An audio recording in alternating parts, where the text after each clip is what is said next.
यहां की सरकार नौकरशाहों से घिर करके उड़ीसा के भावनाओं के विपरीत आचरण कर रही है। उड़िया परंपरा और संस्कृति को पूरी तरह माखोल उड़ाने का काम कर रही है। बहनों और भाइयों, पूरी हम सनातन धर्मावलंबियों के लिए एक पावन नगरी है। प्रारंभ से ही सप्तपुरियों में से एक हमारी जगन्नाथपुरी है और भगवान आदि शंकराचार्य ने भी जो 4 पीठ स्थापित किए हैं उनमें से पुरी एक है। पुरी के बगैर भारत की सनातन परंपरा की कल्पना भी नहीं की जा सकती है। और इसीलिए जब मैं यहां आया हूं तो मां भगवती के श्री चरणों में यही प्रार्थना करने के लिए आया हूं कि आपको भी, हम सबको भी इतनी ताकत दे कि हम लोग डबल इंजन सरकार उड़ीसा के अंदर ला करके लैंड माफिया, सैंड माफिया, यहां के फॉरेस्ट माफिया, यहां के कैटल माफिया, इन सब को भी यूपी के बुलडोजर की तरह यहां पर भी उसका रास्ता बनाने का काम कर सके। बहनों और भाइयों, आज आपने देखा होगा जब सरकार बीजेपी की बनती है और नरेंद्र मोदी जी जैसा नेतृत्व मिलता है तो फिर आपको लगता होगा कैसे परिवर्तन आता है। ये परिवर्तन आज आपको देश के अंदर देखने को मिल रहा होगा। लैंड के देश के ऊपर आज आपको देखने को मिलता होगा। दुनिया के अंदर भारत का सम्मान बढ़ा है, भारत की सीमाएं सुरक्षित हुई हैं, आतंकवाद पर नियंत्रण हुआ है, नक्सलवाद नियंत्रित हुआ है।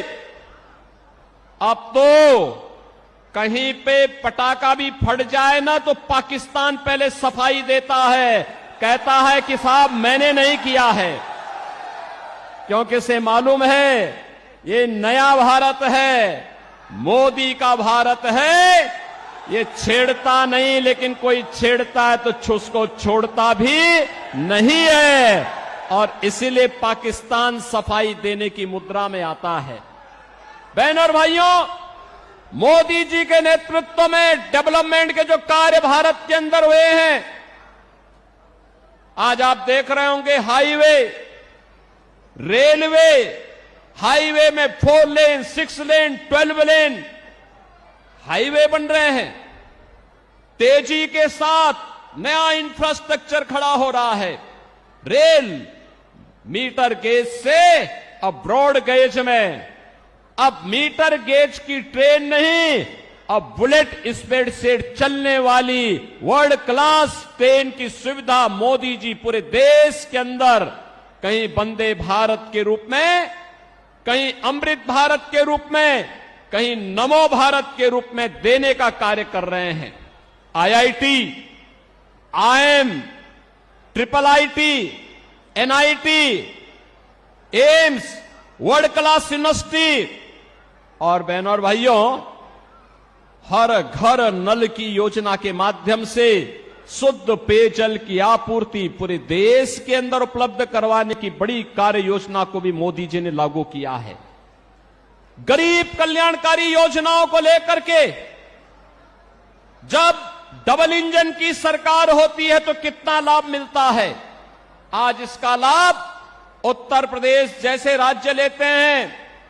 देश के अंदर 80 करोड़ लोगों को फ्री में राशन की सुविधा मोदी जी पिछले 4 वर्ष से उपलब्ध करवा रहे हैं और अगले 5 वर्ष तक उपलब्ध करवाएंगे। लेकिन उड़ीसा में यहां की सरकार, नवीन पटनायक की सरकार, नौकरशाहों से ऐसी घिरी हुई है कि वह फ्री में राशन की सुविधा को भी अपने नाम से भुनाने का काम करती है।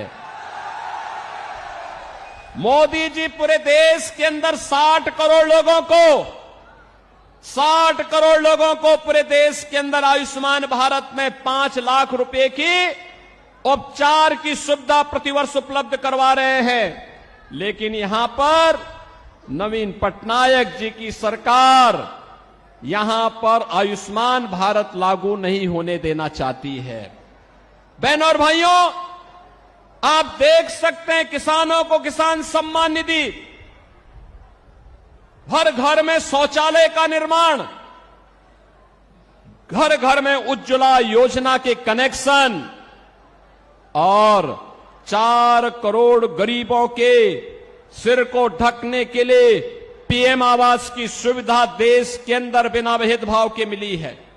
आप देख सकते हैं मोदी जी ने 10 वर्ष में जो दिया है, इसमें किसी का चेहरा नहीं, जाति नहीं, मत नहीं, मजहब नहीं, क्षेत्र नहीं, भाषा नहीं, पूरे देश के अंदर सबका साथ और सबके विकास के भाव के साथ इन योजनाओं को देश के अंदर लागू करने का काम किया है।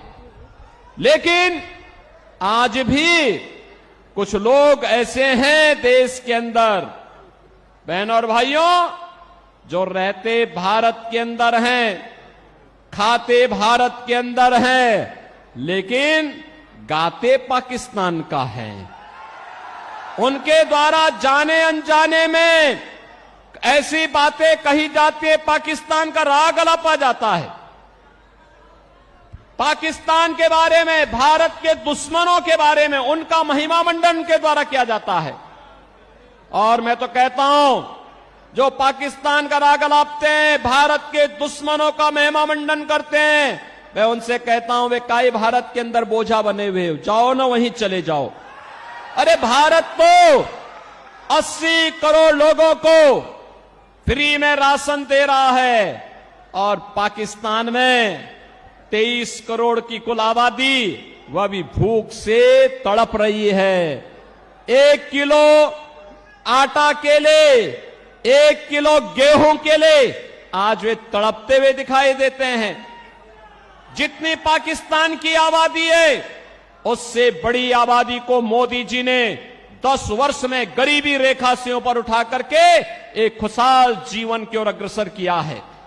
बहनों और भाइयों, मैं तो आज आपके पास आया हूं कहने के लिए, मोदी जी के नेतृत्व में सम्मान भी है, सुरक्षा भी है, विकास भी है, गरीब कल्याण भी है और मोदी जी के नेतृत्व में विरासत का संरक्षण भी है।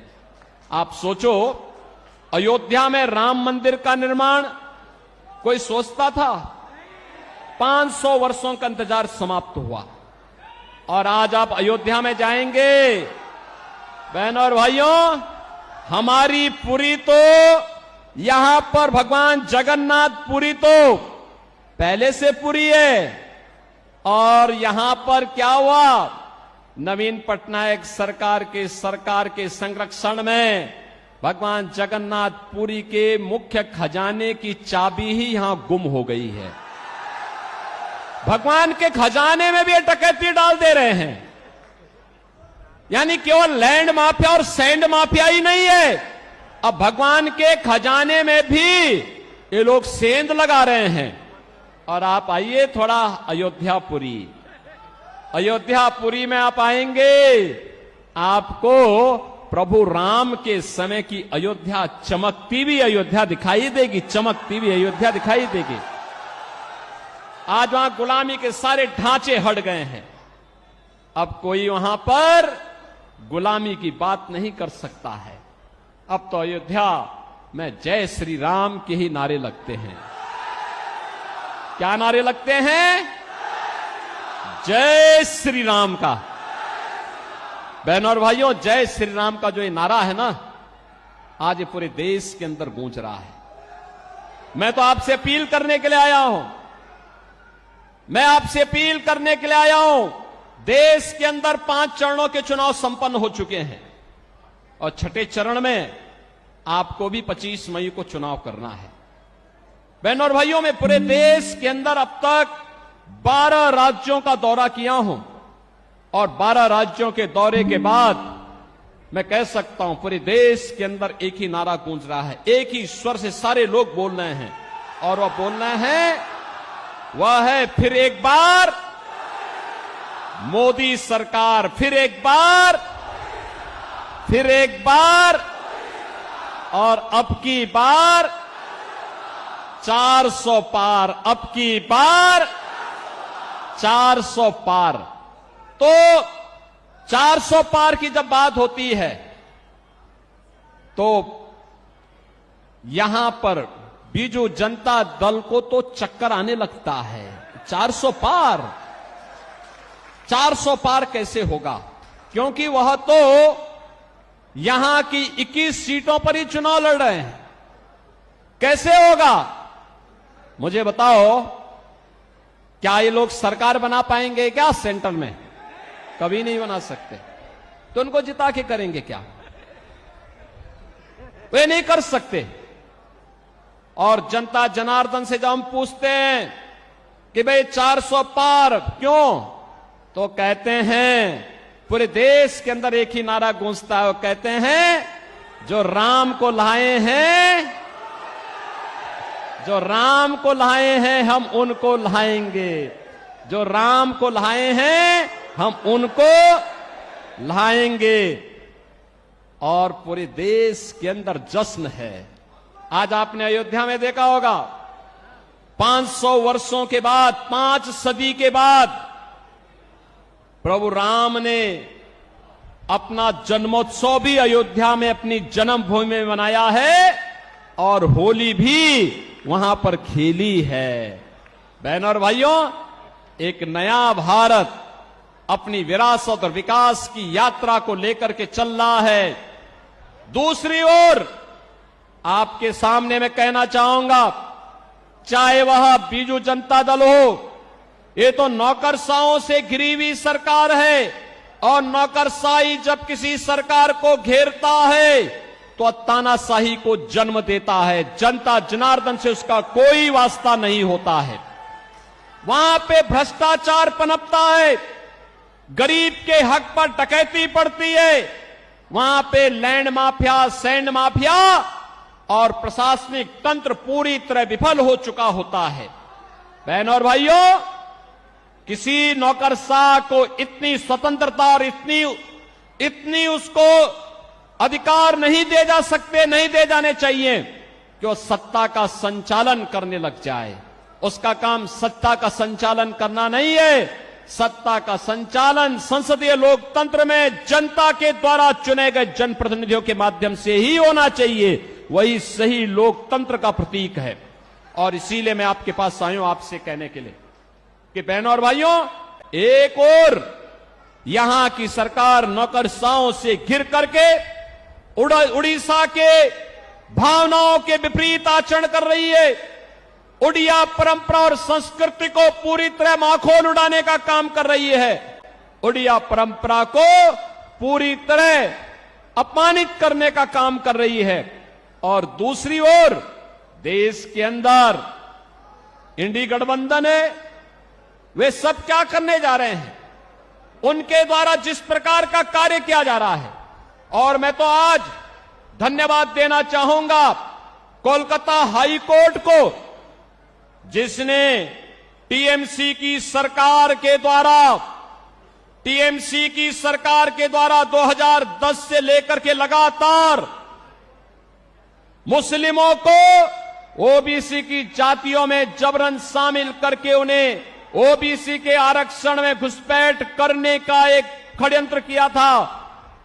कोलकाता हाई कोर्ट ने एक महत्वपूर्ण फैसले में टीएमसी के सरकार के इन सभी फैसलों को पलट के कहा कि नहीं, भारत के अंदर धर्म के आधार पर आरक्षण नहीं हो सकता। आरक्षण पर बाबा साहब भीमराव अंबेडकर का जो मंतव्य है वह अंतिम मंतव्य है। हमें उसका संविधान की उन भावनाओं का पालन करना चाहिए। बहनों और भाइयों, धार्मिक आधार पर आरक्षण यह भारत की संविधान की मूल भावनाओं के विपरीत है। अनुसूचित जाति, जनजाति और पिछड़ी जाति के लोगों को ही आरक्षण का लाभ मिलना चाहिए। और वह भी भारतीय मूल के होने चाहिए। लेकिन ये कांग्रेस हो, टीएमसी हो, बीजेडी हो, ये जितने भी दल हैं, ये तुष्टीकरण की पराकाष्ठा पे चढ़ करके कभी स्वामी लक्ष्मणानंद जी के हत्यारों को संरक्षण देने का काम करते हैं, कहीं पर ये लोग अनुसूचित जाति, जनजाति और पिछड़ी जाति के आरक्षण के अधिकारों पर घुसपैठ करना चाहते हैं। इनके मैनिफेस्टो को अगर आप देखेंगे, आपको भी लगेगा ये मैनिफेस्टो भारत के किसी राष्ट्रीय दल के या किसी दल के हैं। आश्चर्य होता है, ऐसे लगता है जैसे किसी मुस्लिम लीग का मैनिफेस्टो हो। इनके द्वारा लगातार भारत की भावनाओं के विरुद्ध आचरण करने का प्रयास हो रहा है। इनके द्वारा जिस प्रकार की बातें कही जाती हैं, वरासत टैक्स की वकालत की जाती है, बहनों और भाइयों, इसको स्वीकार नहीं किया जाना चाहिए, कतई स्वीकार नहीं किया जाना चाहिए। चाहे वह कांग्रेस हो, टीएमसी हो, बीजेडी हो या फिर इंडी गठबंधन से जुड़ा हुआ कोई भी अन्य घटक हो, ये पूरी तरह भारत विरोधी आचरण इन लोगों का है।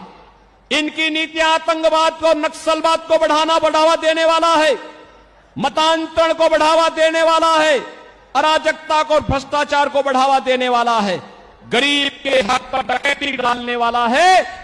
और इसलिए भारतीय जनता पार्टी आपके पास आई है।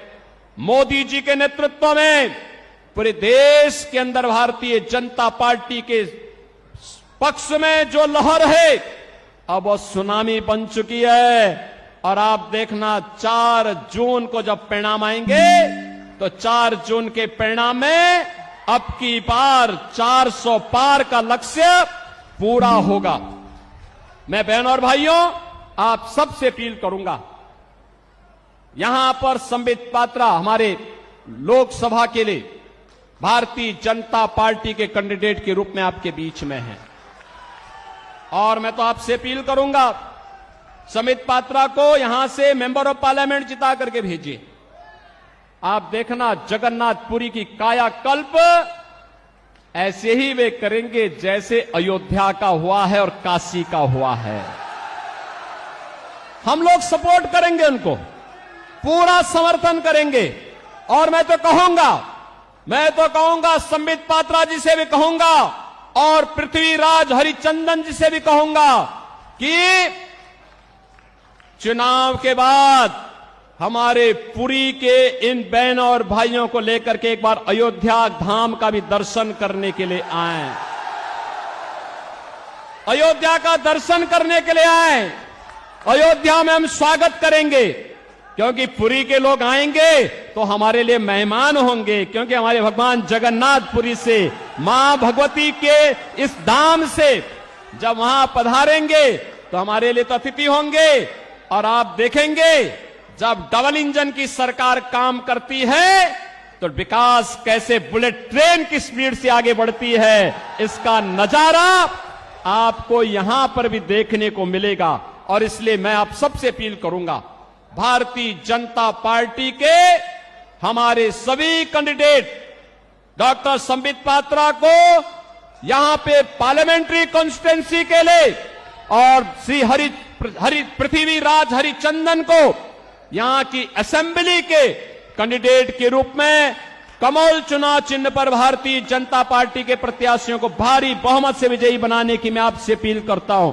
आप इन्हें जिता करके भेजेंगे, पुरी जिता के भेजेगा, चिल्का जिता के भेजेगा, सभी लोग सहमत हैं, कमल खिलेगा, फिर से खिलेगा। और संबित पात्रा आपके पक्ष को देश के अंदर देखो किस मजबूती के साथ रखते हैं। आप देखते होंगे प्रभावी ढंग से अपनी बात को रखते हैं।